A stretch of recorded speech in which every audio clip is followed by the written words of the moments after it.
नमस्कार, आप देख रहे हैं 4 PM। मैं सिमरन। आज के अपने इस बुलेटिन में हम बात करेंगे यूपी की घोसी विधानसभा सीट पर हुए उपचुनाव में समाजवादी पार्टी की बड़ी जीत और भाजपा की करारी हार की। साथ ही आपको बताएंगे देश के 6 राज्यों की 7 विधानसभा सीटों पर हुए उपचुनाव का पूरा परिणाम। इसी के अलावा जानेंगे कि अपने यूरोप दौरे पर गए राहुल गांधी ने किस बात को लेकर भाजपा सरकार पर बोला करारा हमला। साथ ही बात करेंगे कि आखिर क्यों मल्लिकार्जुन खड़गे को नहीं मिला G20 बैठक के डिनर में राष्ट्रपति की ओर से निमंत्रण।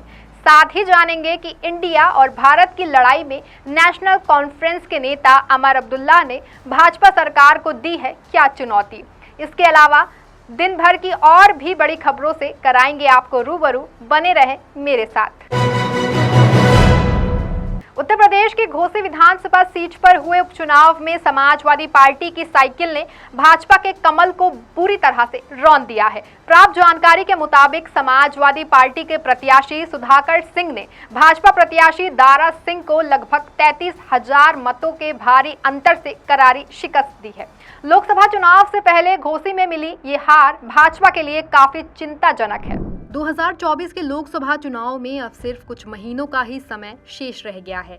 वहीं अगर मोदी सरकार ये चुनाव वक्त से पहले कराती है तो संभव है कि लोकसभा चुनाव इसी साल के अंत तक ही हो सकते हैं। ऐसे में लोकसभा चुनाव से ठीक पहले देश के सबसे बड़े राज्य उत्तर प्रदेश में घोसी विधानसभा उपचुनाव में मिली ये करारी हार भाजपा के लिए आगामी आम चुनाव में एक बड़ा सिरदर्द बन सकती है। वहीं ये हार यूपी के सीएम योगी आदित्यनाथ के लिए भी चिंता की बात है, क्योंकि लोकसभा चुनाव में यूपी में जीत का दारोमदार उन्हीं के कंधों पर है। तो वहीं दूसरी ओर घोसी में मिली जीत सपा के साथ साथ पूरे इंडिया गठबंधन के लिए किसी टॉनिक से कम नहीं, क्योंकि घोसी चुनाव सपा के साथ साथ इंडिया गठबंधन के लिए भी किसी परीक्षा से कम नहीं था। ऐसे में यहाँ मिली ये बम्पर जीत गठबंधन के लिए इस परीक्षा में अच्छे अंकों से पास होना है। अब देखना है कि इस जीत का असर लोकसभा चुनाव में भी कितना दिखाई देता है। गौरतलब है कि घोसी विधानसभा सीट विधायक दारा सिंह के इस्तीफा देने से खाली हुई थी, जो समाजवादी पार्टी से ही यहां से विधायक थे, लेकिन इन्होंने भाजपा ज्वाइन करने पर विधानसभा सदस्य के रूप में इस्तीफा दे दिया था। इसके बाद घोसी विधानसभा सीट खाली हो गई थी। 6 राज्यों की 7 विधानसभा सीटों पर हुए उपचुनाव के नतीजे आज जारी हो गए। उनमें उत्तर प्रदेश की घोसी, उत्तराखंड की बागेश्वर, बंगाल की धूपगुड़ी, झारखंड की डुमरी, केरल की पुथुपल्ली और त्रिपुरा की धनपुर और बक्सा नगर 2 विधानसभा सीटों पर चुनाव हुए थे, जिनके नतीजे आज जारी हुए हैं। इन नतीजों में भाजपा समेत सपा, कांग्रेस, टीएमसी और जेएमएम सभी के लिए खुशी की खबर आई है। हालांकि यूपी में भाजपा को तगड़ा झटका लगा है।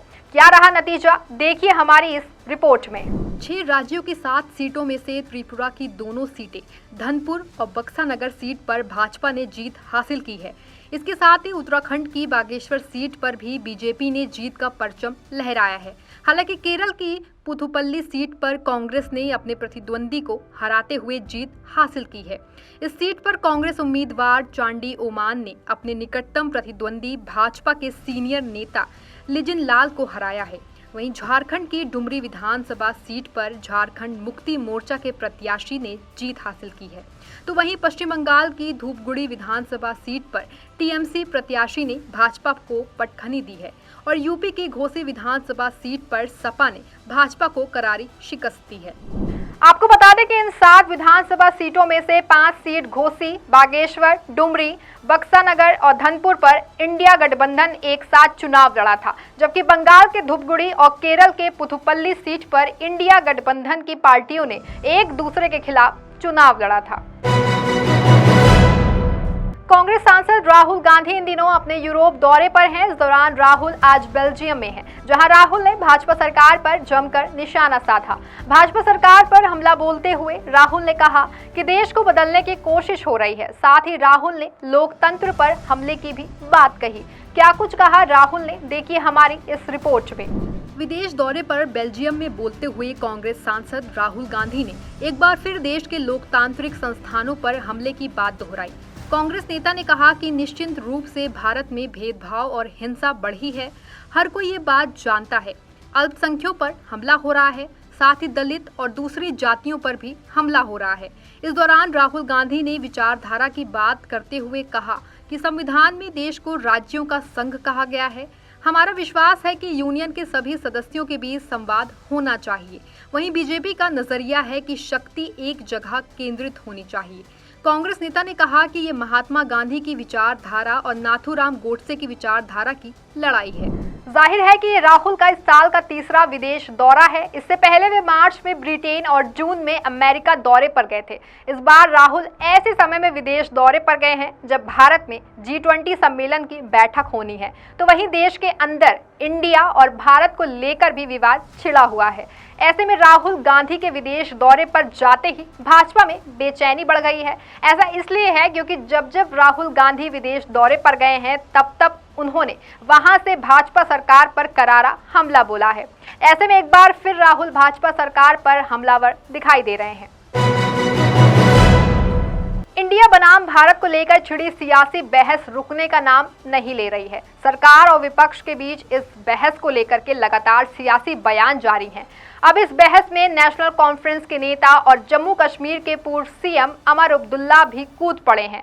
उमर अब्दुल्ला ने चैलेंज किया है कि अगर भाजपा या प्रधानमंत्री में हिम्मत है तो वो इस देश का नाम बदल कर दिखाएं। उन्होंने क्या कहा है, संविधान में संशोधन करना इतना आसान नहीं है, मैं देखता हूं कि इनके साथ कौन आता है। इंडिया और भारत को लेकर छिड़ी बहस बढ़ती जा रही है। सरकार और विपक्ष के बीच इस पर लगातार नेताओं की प्रतिक्रिया आना जारी है। इसी पर अब जम्मू कश्मीर के पूर्व मुख्यमंत्री ने कहा कि क्या इनके पास संसद में 2/3 बहुमत है, अगर है तो नाम बदल कर दिखाएं। मुल्क का नाम बदलना कोई मामूली बात नहीं है। अगर उनमें इतनी हिम्मत है तो लाइए, हम भी देखें कि कौन इसमें आपकी मदद करता है। उन्होंने कहा कि जहां तक संविधान को पढ़ें तो वहां शुरुआत में ही लिखा है कि इंडिया दैट इज भारत, जो कि राज्यों का संघ है। जाहिर है कि इंडिया बनाम भारत को लेकर छिड़ी बहस G20 बैठक के डिनर के लिए राष्ट्रपति भवन की ओर से भेजे गए इनविटेशन कार्ड से शुरू हुई है, जिसमें कि प्रेसिडेंट ऑफ इंडिया की जगह प्रेसिडेंट ऑफ भारत लिखा हुआ है। इसी इनविटेशन कार्ड के सामने आने के बाद से ही सरकार और विपक्ष के बीच इंडिया और भारत को लेकर सियासी बयानबाजी लगातार जारी है।